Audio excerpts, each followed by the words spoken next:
Having looked at the current SEO landscape when it comes to careers, we're now going to dive in and take a look at how web searching works and learn all the parts that make up what we think of as a search engine.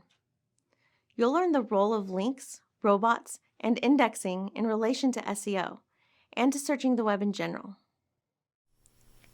Search engines have created programs known as robots.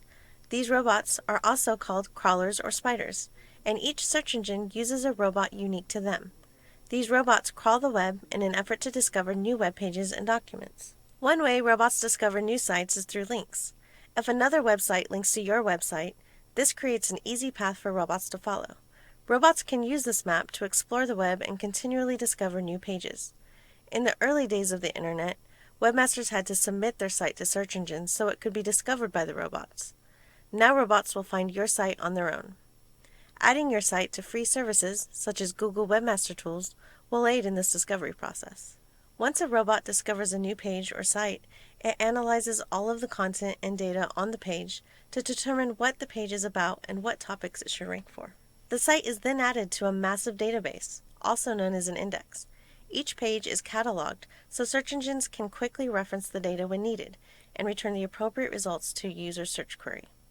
To help speed up the process, there are many data centers all around the world, which allow for a larger quantity of information to be accessed quickly.